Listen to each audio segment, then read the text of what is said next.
When I was working on Body Heat at 20th Century Fox, I used to go to lunch with some of the people who were working there. And there was one fellow who I used to spend a lot of time with. And we were pretty good friends. We seemed to agree about a lot of things, and we seemed to have the same sort of attitude toward the movie business. We were both starting out. And as we'd talk, every once in a while, he would say something that I found so counter to my own beliefs, so repugnant to me in some ways, so just awful and cynical. And I would feel a chill actually run down my body. Because here was a guy who I got along perfectly well with in every other way. But clearly we had a value split that was enormous. And that feeling, that big chill that I would get, is really the original impulse for this movie, because it was about the fact that even though we had certain kind of values and held them dear when we were in school, they were put to a very severe test when you go out into the world. The truth is that the world was a colder place than the university setting we had lived in the 60s. And in order to survive and to go on in the real world, this colder world, you had to make some compromises, not necessarily bad. It's the same adjustment to reality that every generation faces. So we had left the womb-like warm atmosphere of college, where we seemed to have a great deal more power than we actually had, and entered a world in which it was clear there were limits. And in fact, that life was not necessarily reliable, that some people were falling by the wayside. And in fact, one of the characters in the movie has fallen by the wayside because he can't make the adjustment to this world. Larry called me up one afternoon and said, I'm going to be making a movie about a group of friends who get together after the funeral of one of their friends from college. And that's a reunion movie, and I'm thinking, like, why are you telling me this? You know, he told me, about this movie, and then he said, would you like to write it with me? And that was a pretty amazing moment. So I said, all right. She was very funny. I thought she would bring enormous humor to it. I loved the idea of having a woman's perspective on the same situation that we were going to deal with. And we got together, and we talked into a tape recorder at Zoetrope Studios. It was, I think, 1980. We just had a few weeks of just talking, just whatever ideas we had, any thoughts or ideas about characters. So Barbara and I sat in a room for 4 months, 5 months, 3 months, I don't know, and worked out the entire screenplay. Just every day, sitting together, going through it scene by scene. The writing of the movie was really an astonishing experience, because this thing was mapped out every single second of this movie. I mean, First there was like, talking into transcripts, and we took from those transcripts what interested us, and we made just general cards. It could have been, we call them character cards, theme cards, dialogue cards. It could be something like somebody has a tape recorder in their suitcase, or he has a Jeep. There could be a card that said Jeep. Then Larry knew the time frame of the movie, so we broke the script up into really specific units of time. And and yet we had charts, we had graphs, we charted, we mapped it out in a way. I mean, I've never been involved in anything that was structured that way. Really, really orchestrated, I mean, for something that seems pretty casual. It was always clear in my mind that the score of the movie would be the songs that I liked best when I was in college. And I asked my wife, who had shared many times in college with me and shared my musical tastes and interests, to start compiling tapes of songs that we had liked during those years. I would go back to each year, see what were the popular songs. I would listen to those albums. As I was listening, I would be making a tape of the songs that I thought were possibilities. So, which we still have, these old tapes that are just my ideas of songs that might work, could work, that I liked. Larry and Meg actually researched songs and tunes that were popular 2 and 3 years before, and including 1969. And of course, they were the tunes that I loved, the hits when I was in college as well. So we talked about a number of things that they wanted to have included in the film, and then I added a few more. And we just started with a library of music, matching it against the scenes to find out which ones actually work best rhythmically and thematically. There were some songs had to be in. They were favorites of mine. There were others where we try one or two or three different songs. And trying not to comment directly on the action ever, really, but in some oblique way to support the feeling of the movie at that moment. I was set on doing The Big Chill. I wanted to tell this story, and I thought it would be very easy because every studio in town wanted to be in business with me. But as we began to take the movie around, we found enormous resistance. No one, and we were meeting with the heads of the studios because I had achieved enough stature and heat at that moment so that I was dealing with really the heads of each of these studios. And they could not relate to this material. They didn't understand a movie that would have 7 protagonists. They would say, anything else you want to do, we will do. To any one of the projects we have. Write your own project. It's just we don't understand this one. Luckily, we ran into Marcia Nassiter, who was then the president of Carson Productions, which was Johnny Carson's company, which was headquartered at Columbia. Columbia had already turned down The Big Chill. I was working for Johnny Carson's film company, which had a deal with Columbia Pictures. But one of my very good friends was at Paramount Pictures, and his name is Richard Fishoff. He said it's a terrific screenplay, and on his recommendation, I called Michael Schamberg, who was the producer, and asked about the screenplay. Marcia Nassiter, who was also a generation ahead, understood the movie perfectly. She was an old-time radical liberal activist. She had been very aware of what had happened in the 60s. She understood the humor of the time. She saw why the movie was so funny, and she saw that it was really a comic examination of the kind of value stress that these people were under. She became a champion for the movie. So we now go for a meeting in Frank Price's office, who was the head of Columbia Pictures and the man who could say yes or no.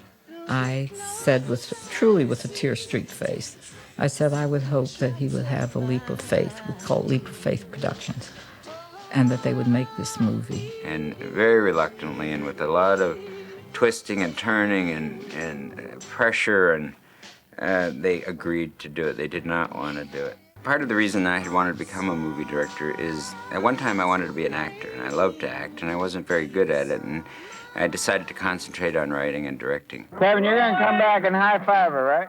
But I love actors. I'm amazed by them. To me, they're like athletes who I also admire enormously, who can simply do something that I cannot do, and it mystifies me. And part of what I wanted to do with The Big Chill was to create an ensemble where I could hire many more actors, work with many more actors, and have all the air and excitement that comes with having a bunch of great people. It's the same as having an all-star team in basketball or baseball where you say, who's the best person in this position, who's the best person? And when the final decisions were made, it came purely on instinct and the balancing of the ensemble.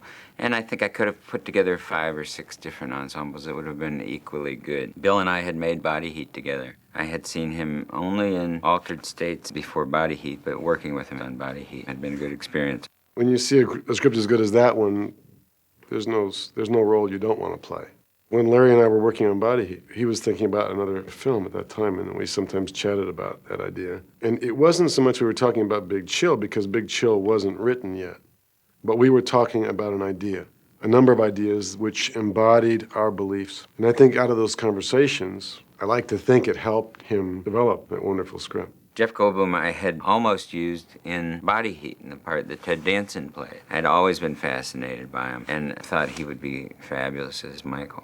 I had admired Tom Berenger in Young Butch and Sundance, in which he played a young Paul Newman, and was extraordinarily good. I thought he was very charismatic, and I thought he would be very funny as Sam, the TV star. Mary Kay Place I had seen on TV. She'd been on a very funny TV series, and I had always admired her and liked her country style and down-home qualities. I was meeting these beautiful young girls who were a little younger than the rest of the group and had to play this other kind of character in the group. And when I met Meg, I was just delighted by her. She was so ethereal and funny and smart and beautiful. I thought she was perfect for it. Jo Beth Williams, she'd been in Poltergeist.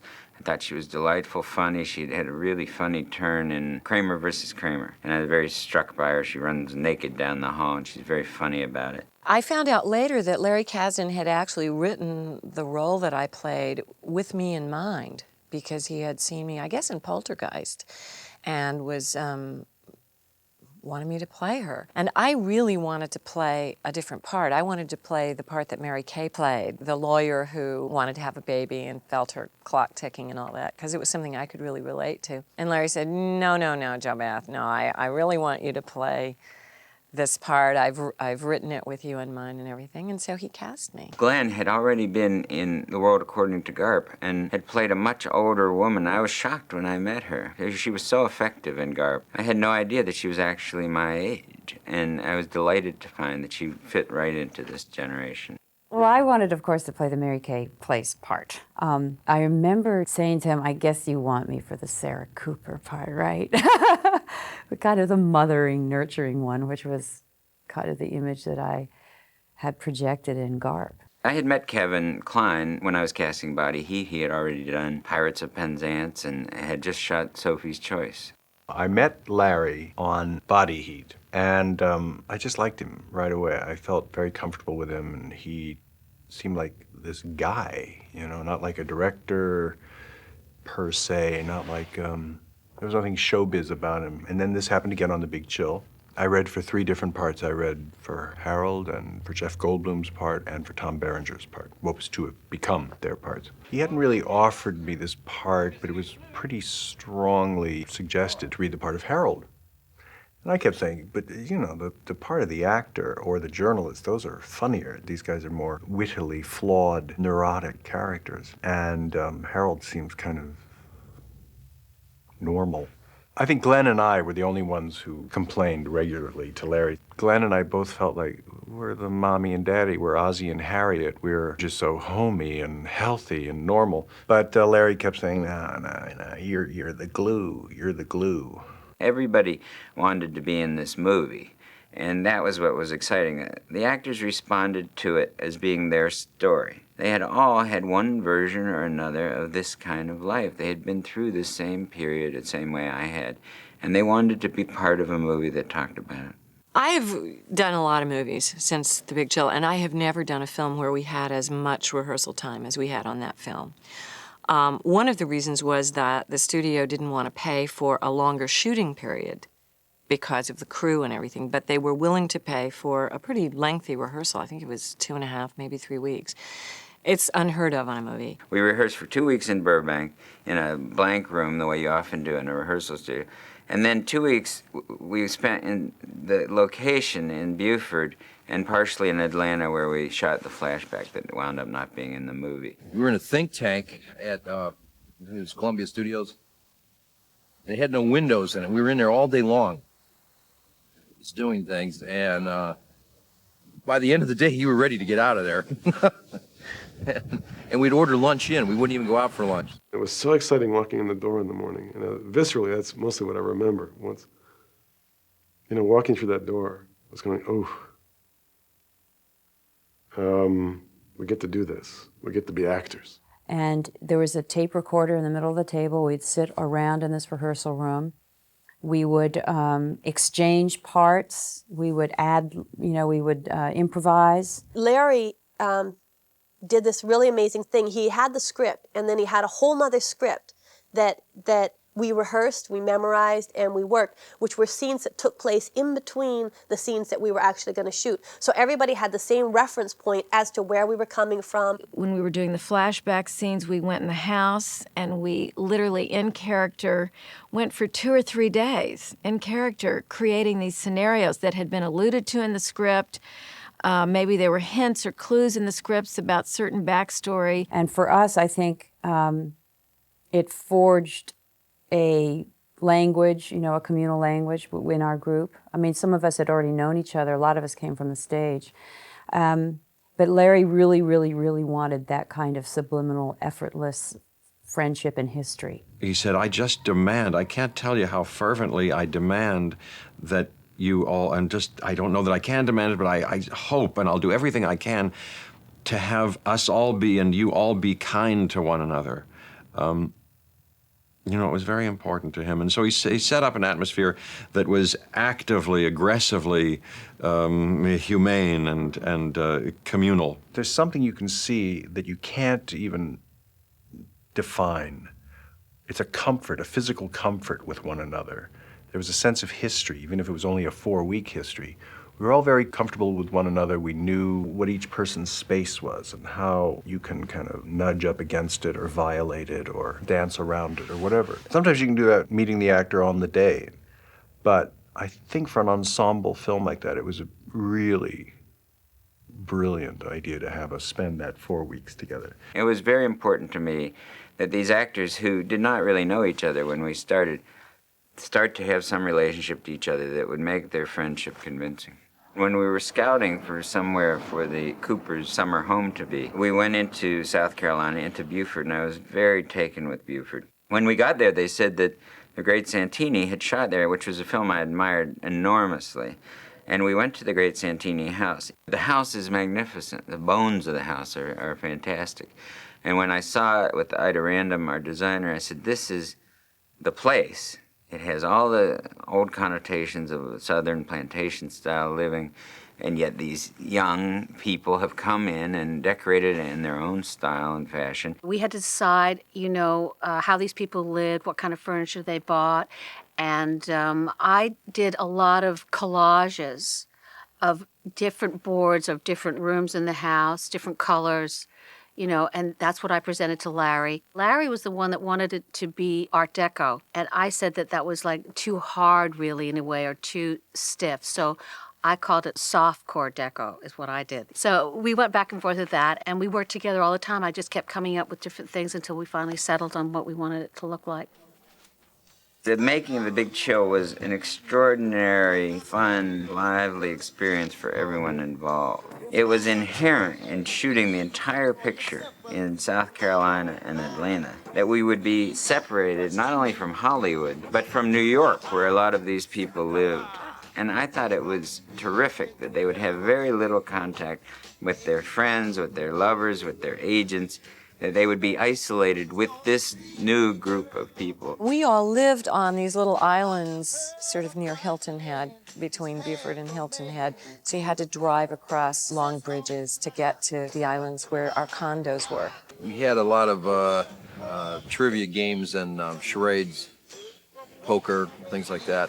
Kevin and Jeff, they would put on these like Scottish accents like that, you know. They called themselves the McGilty brothers, and they were everybody's competition because they were always jamming so much they distracted everybody from the game. You couldn't concentrate when they were telling jokes because you'd be rolling in the aisles. What the hell happened? Oh, this is a stuntman that's come in. We couldn't afford a real stuntman, so we got a stunt doll. We shoot everything in miniature, which cuts down on the budget. I had brought down from Canada a game called Trivial Pursuit, which wasn't even in the United States yet. And, of course, we spent a lot of time playing that. Everybody would play Trivial Pursuit but me because I knew no trivia, and nobody wanted me on their team. We all got to know each other very well during this period of time because we literally off-screen were having... certainly we weren't having the sex, but I mean, we were having the same fellowship and fun. So that every day we'd do the scenes, and then every night we'd have our own version of it at Jeff and Kevin's house. And making The Big Chill was very much a family experience. This cast and crew became a family. We were all, it's not just the cast, you know, the whole crew, everyone was isolated on the banks in South Carolina. There were a lot of children around. My children came down for most of the shooting, my wife and my 2 sons, and they're both in the film, and my wife is in the film. One of the first ideas that I had for the movie was for the title sequence, in which we would see this figure being dressed, and we might think that he was dressing himself. You're reading the first page, and what is being described is a man being dressed, and it said long red fingernails, and I thought it was some kind of sex scene. And it would be intercut with our first view of each person in the group. And they would all be getting some bit of bad news. And at the end, you would reveal the cause of all their pain, which is that their friend has committed suicide. The credit sequence was very, very carefully scripted, almost shot for shot. And then, of course, it was revealed at the end, the slices at the wrist. And of course, my first scene, before you get to know the character, he's bursting into tears, weeping over a character we end up never seeing. It's interesting, I remember when I saw the dailies, I'd never seen myself cry. And it looked, well, patently absurd to me. I said, I look like I'm laughing. Well, I always felt that The Big Chill was a comedy of manners. Every generation goes through periods of innocence and a loss of innocence and accommodation and compromise. I was catching these people at a certain moment in that journey. And I always thought that they were a little foolish. As much as I loved them and admired them, I felt that they were foolish in the sense that they were driven by the same kind of shallow ambition and lusts and desires that I am every day. And I find myself foolish. So I find that funny. I think that life is a comedy. And I think life can be tragic at moments. And there is no differentiation many times.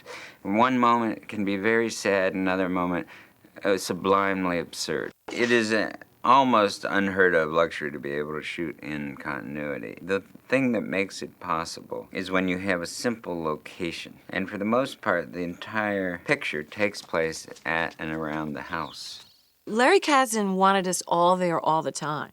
Even if we weren't filming, if somebody else, you know, if it was a two-person scene between Mary Kay Place and Kevin Kline, Larry still wanted everybody around. And sometimes that was frustrating because we'd want to go off and, you know, do something for the day or whatever.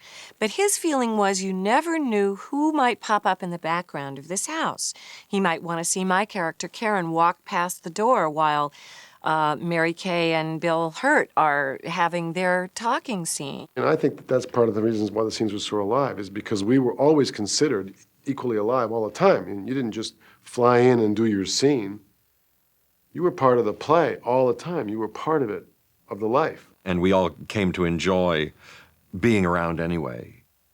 You know, because we're all kind of in this one house, and we kind of were pulling with each other and for each other. There was a tremendous sense of support and of life going on in that house, which was the way it would have been that weekend. We had 3 to 4 of these dinner scenes we shot, and they are maddening. You do the master, but it's a bunch of people sitting around a table. Then you got to get in, you have to do 2s or singles all the way around, and it's the entire day. He had 8 principals.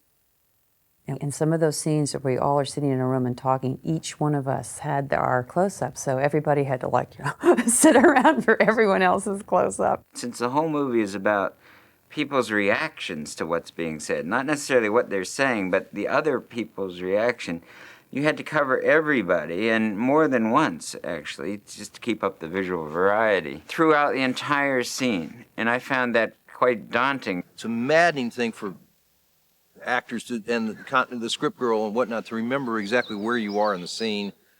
For the prop guys, it's just horrific. I mean, they keep recooking meals and heating stuff up and repouring liquids and bringing it on and off and putting it in and out, and it's just, it's a long, hard day for those guys. And it could easily have deteriorated into something horrible. But, you know, I mean, when I think about it, I have nothing but huge amount of love and gratitude for the experience that I had in The Big Chill. And it comes down from the director. There was an interesting thing that I observed while we were shooting, and this had never happened before.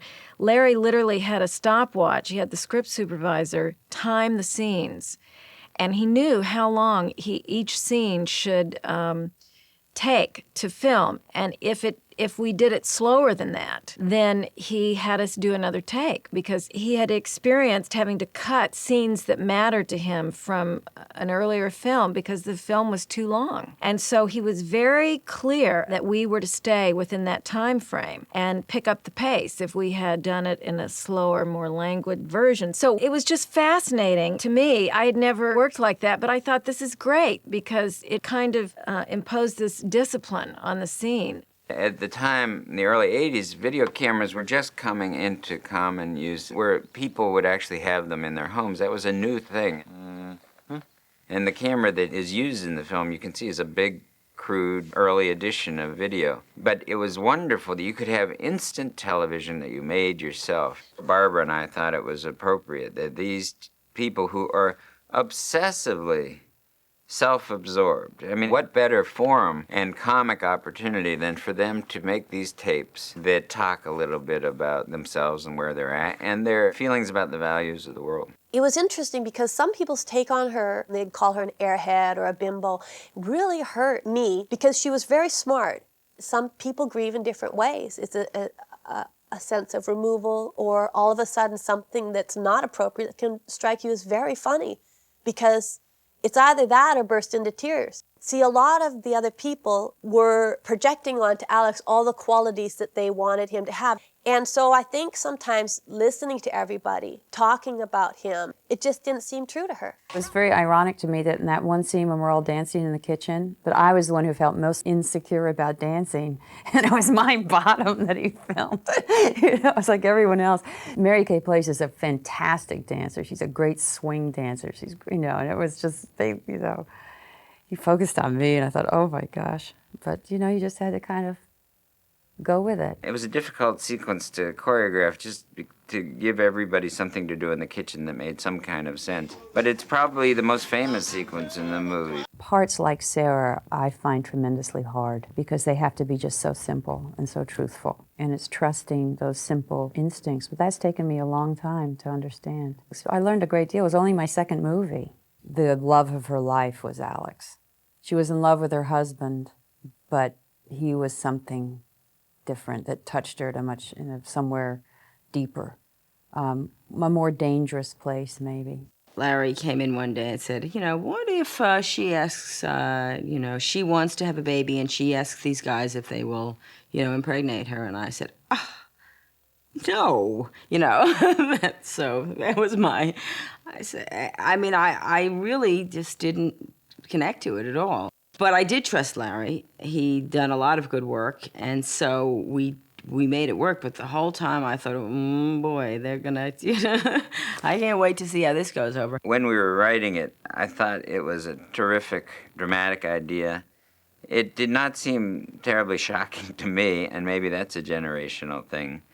I don't know if my wife would agree to such a thing, but I know that I've heard of much more extreme happenings from people I know. So I've always been amused that that was a big talking point in the movie. When you consider the kind of behavior that's sort of accepted in movies, that seemed to me very benign. You know, it's an odd thing to have a love scene with the whole crew standing around. But it was so sweet. I mean, it was just the sweetest scene. And I was grateful that scene was with Kevin because, you know, we found a way to make it fun and more comfortable than I ever imagined it could be.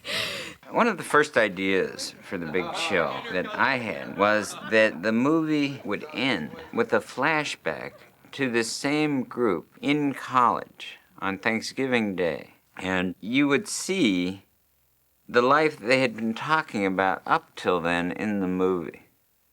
And you would see Alex, who has been missing from the whole movie, the suicide. You would actually see him and what part he played in this group. You would get to compare their memories that you'd been hearing for the first hour and 45 minutes of the movie with the reality that you would see in the flashback. We shot this flashback first. We were in Atlanta, and we fixed up a house to look like a house in Ann Arbor, Michigan, where I had gone to school. And everyone was in their 60s makeup and hair and wardrobe. And we shot this scene of them making Thanksgiving dinner. And it was a wonderful, after 4 weeks of rehearsal, it was a wonderful sort of crystallization of everything we'd been talking about, what it was like to live in a commune, what it would have been like if they'd all lived together during that time. It sealed that feeling of friendship. And when we cut the flashback together and put it on the end of the movie and showed it not to a public audience but to a group of friends, we discovered that it totally confused the movie. We had already accrued in the movie all the benefits of that flashback without actually having to see it. So it was a lucky mistake, I think, that we went ahead and shot the flashback even though we wound up cutting it. The most painful part was that the actor I had cast as Alex was Kevin Costner. He had done very little at that time. He'd been only in Testament and a few low-budget films. And he was wonderful as Alex, very charismatic. As you can see, he went on to be very charismatic. And he did good work in that flashback. And when I cut the flashback, he disappeared. The only remnant of him in the movie is that it's his hairline and parts of his body being dressed at the beginning of the film. I think that the big chill came from the best possible instincts in my filmmaking life, which was, it was purely personal. I wanted to tell a very specific story about people of my generation. I had no thought of how popular it would be.